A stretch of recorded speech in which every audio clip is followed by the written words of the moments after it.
no nosso perfil no Twitter, @cinemaqui, sigam lá quem ainda não segue, a gente fez uma enquete. A gente, que eu acho que o Vinícius nem viu, que é, você acha que os filmes ficaram mais longos nos últimos anos? E aí 53% respondeu que sim, eles estão cada vez maiores. 15% respondeu que não sabe dizer. E 31% falou que não mudou absolutamente nada. Eu votei na primeira opção, porque eu achei que a primeira opção, se tivesse maior, ia dar mais visibilidade. Isso. Então, como sabemos, nesse método científico que fizemos aqui, com algumas dezenas de votos, a gente chegou à conclusão que a percepção do público mundial, de 53% do público mundial, é que os filmes estão cada vez maiores. E aí, antes da gente discutir isso, eu quero saber, Vini, tipo, na verdade, vamos chegar nisso já, vamos entrar direto nisso. Os filmes estão ficando cada vez maiores? Não. Pronto, acabou. Acabou o podcast. Tchau, até amanhã. Obrigado. Agora a resposta longa, por favor. Então, eu acho que é uma. Eu acho que tem uma.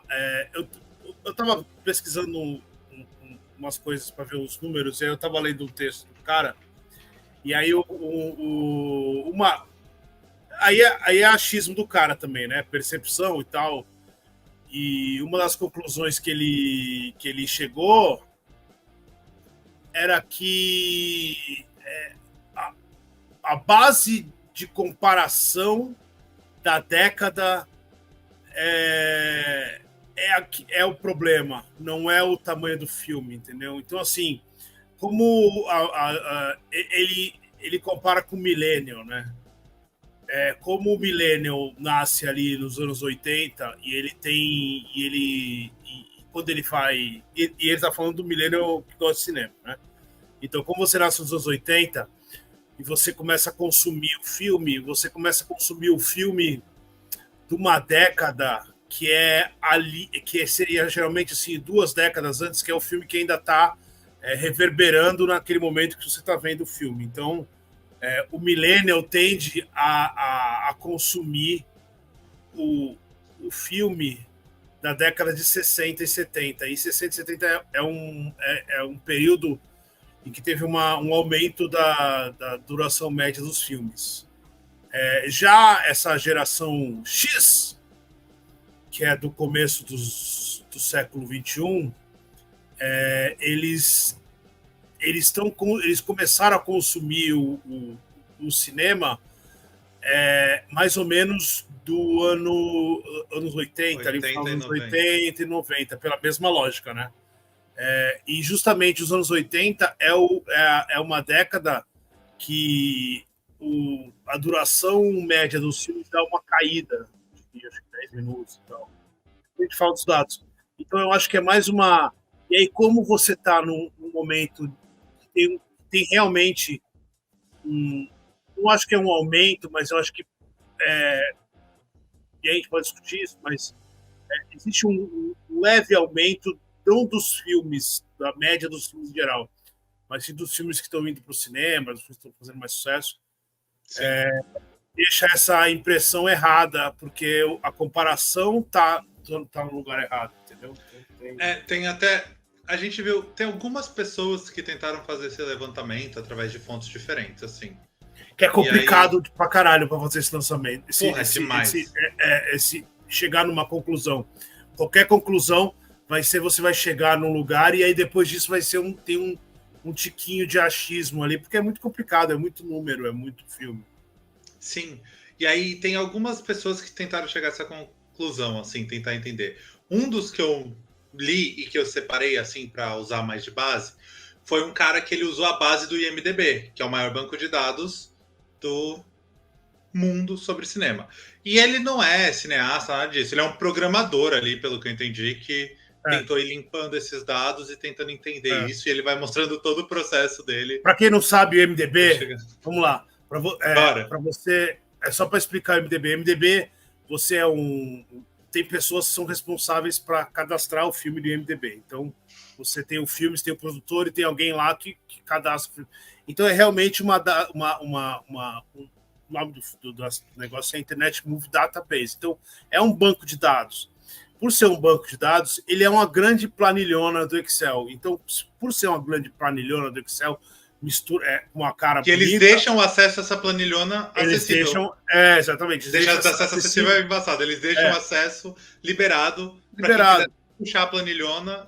Então você consegue obter, de acordo com você fazer umas programações, você consegue obter os resultados da planilha inteira e tal. Então é um negócio bem legal para você chegar em umas conclusões assim. Eu não faço a mínima ideia do que faria, mas eu sei que dá para fazer.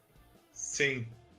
E aí esse cara, ele tem uma coisa muito curiosa que ele vai fazendo, que ele delimitou o que são os filmes mais populares do ano. E aí ele vai diminuindo, assim, os filmes mais populares do ano. Ele começa grande, tipo, os 1000 mais populares, eu não lembro o número exato. Ele vai reduzindo até chegar aos 25. E mesmo nisso, ele não tem essa percepção de que existe um aumento grande. Continua sempre meio na mesma tendência, assim. Eles têm pequenas oscilações, mas você não vê uma tendência de crescimento. Ele se mantém muito estável em todo o período. Então, isso mostra um pouco, talvez, o que o Vini está falando. Mas, ao mesmo tempo, a média dos filmes mais populares é maior do que as médias quando você abre. Então, isso mostra um pouco o que o Vini está falando. Talvez a gente está comparando toda a cadeia de cinema com os filmes mais populares dos últimos anos. Aí a gente está comparando laranjas e maçãs e não vai funcionar. Porque os filmes mais populares, eles são mais populares por algumas razões, né? Então, eles são mais populares porque eles levaram mais gente para o cinema. Então, se eles levaram mais gente para o cinema, o investimento pode ser maior. Se o investimento é maior, então o diretor e os produtores tal, eles têm uma possibilidade de fazer coisa maior. Então, tudo isso juntando permite que um filme, que, por exemplo, que é uma adaptação, seja um pouco mais preciso em termos de capacidade de juntar as informações dele. Então, por exemplo, se você pegasse um filme e desse, sei lá, você desse o Duna sei lá, para Greta Gerwig. A Greta Gerwig vai dirigir o Duna. Ainda que a Greta Gerwig tenha toda a carreira dela, ela não tem uma carreira de grandes... agora tem, né? Mas ela não tinha uma carreira de grandes bilheterias. Então a Warner não daria uma liberdade tão grande para ela e nem tanto dinheiro para ela fazer o Duna. Então ela muito provavelmente faria um Duna muito provavelmente bom, porque é uma baita cineasta, mas não seria um filme que teria alguns cortes ali. O Denis Villeneuve é o cara que está na crista da onda, está fazendo muita grana. Então, dá o dinheiro para ele faz o que ele quiser, ele corta o filme, ele faz 2 filmes de 2h30. Por quê? Porque tem uma confiança e ele sabe que aquilo vai ter um retorno. Então, assim, os filmes mais populares têm tamanhos maiores, até porque eles tentam levar mais experiência e mais conteúdo Então, existe essa tendência dos filmes. Tinha uma época tinha uma época do Oscar que falava que filme pequeno não ganhava Oscar, porque todos os filmes grandes ganhavam Oscar. Justamente por causa disso, porque o filme que tem mais tempo, ele acaba tendo mais uma série de coisas. Ele pode ter uma direção de arte melhor, ele pode valorizar a direção de arte, pode valorizar o roteiro. Você tem mais tempo de tela para o ator, você tem mais tempo para o diretor, o diretor de fotografia pode fazer mais coisas. Então, assim, todo mundo pode trabalhar mais, todo mundo pode aparecer mais. Então, é uma tendência que apareceu ali no começo, nos anos 60, 70, nos anos 80, quando o cinema dá essa decaída, ela se mantém firme, justamente porque esses filmes menores dos anos 80, eles são justamente filmes muito mais descartáveis, tipo, um monte de bobagem. E aí... E ao contrário, os filmes mais sérios, mais épicos, eles iam... Anos 90 era uma coisa. Então, assim, tem essa impressão, porque realmente é assim. Realmente os filmes maiores têm mais popularidade. Eles são mais respeitados e tal. Mas eles não têm mais popularidade por serem maiores, mas por tudo isso que o Vinícius falou antes. Então, assim, que permite eles serem maiores. Uma coisa sempre leva a outra, assim. Então, assim, não tem como desvincular isso. Mas não quer dizer que todos os filmes são maiores, quer dizer que esses são maiores. Sim. E aí, muitas vezes, até o que eu comentei de comparar laranjas com maçã, você olha ali os filmes que te marcaram na sua infância e tal. Normalmente, não são os grandes clássicos do cinema. Eles são clássicos da sua época. São filmes tipo, que foram muito marcantes para vocês. São filmes que a gente adora. São incríveis. Filmes populares. Mas, filme popular é um filme que vai muita gente ver no cinema. Então tem tudo isso. Os filmes mais épicos, eles acabam juntando tanta gente no cinema por razões óbvias, né? É maior, é mais difícil, é mais complexo. Então, assim, não é um filme que a molecada vai lá, vai curtir, sabe? Eu com 6 anos, quando eu tinha 6 anos, tô vendo um filme, eu não ia olhar pro Lawrence da Arábia e falar, porra, Lawrence da Arábia é o melhor filme da minha vida. Não foi, eu queria ver Goonies. Por mais que Vingadores tenha sido um ponto fora da curva, caso alguém venha aí um espertão falar, né? Mas aí que tá, isso é uma outra evolução que está acontecendo agora. Lógico. Isso, exatamente. Por isso que está tendo essa tendência de subida, que ela não aconteceu ainda, mas eles o tamanho médio está crescendo, mas ele não cresceu ainda o suficiente para ninguém achar que é maior, mas ele está crescendo.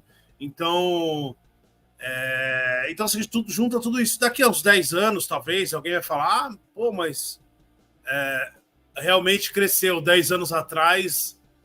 Vocês não perceberam? Não perceberam porque não tinha crescido. Daqui a 10 anos pode crescer e aí vai ser um outro momento. O crescimento que teve nos últimos, 5 anos é tão mínimo que ele é imperceptível em termos de minutagem, assim, pouquíssimos minutos. Não é que tinham filmes de 1h30 e agora todos são 2h30, 3 horas. A média sobe poucos minutos. Ali ainda na faixa dos 120 a 130, se eu não me engano, né, Vini? Por isso que eu tô falando. Existe uma tendência de subida por um monte de razões. Uma das razões talvez seja o streaming, porque o streaming tem uma possibilidade de fazer filmes um pouco maior. Não quer dizer que são épicos de 3 horas. É que por estar no streaming e por você ter menos, você não existir a expressão tempo de sala, o streaming permite que algum filme às vezes tenha um pouco mais de tempo do que ele teria. Então, às vezes um filme, sei lá, o filme do Jamie Foxx matando o vampiro, eu não lembro o nome, da Netflix. O filme do Jamie Foxx matando o vampiro na Netflix tem 2h01. Se ele fosse pro cinema, ele não teria 2h01. O estúdio ia falar cortava assim, 20 minutinhos ali, pelo menos. Vai cortar 15 minutos, 20 minutos. É o tempo de, ao final do dia, ter uma sessão a mais. É o tempo. Então, assim, essa pressão na Netflix, por exemplo, na Netflix fica muito claro isso. A Apple me parece que tem um olhar muito mais artístico nesse sentido do que qualquer coisa, assim, de dar liberdade e tal. Mas a Netflix é muito clara nisso, assim, de permitir que o filme tenha um pouco mais e tal. Isso e digredindo um pouco, isso às vezes é o que aponta aquela questão de todo mundo fala que a Netflix não faz filme bom. A Netflix faz filme bom. É que tem muito filme da Netflix que nem é ruim, ele só tem uma montagem. Falta lapidar. É mal lapidado, exatamente. E aí isso dá essa impressão de às vezes ser um filme menos bom do que ele seria. Então tem essa... Tudo isso leva a crer, assim.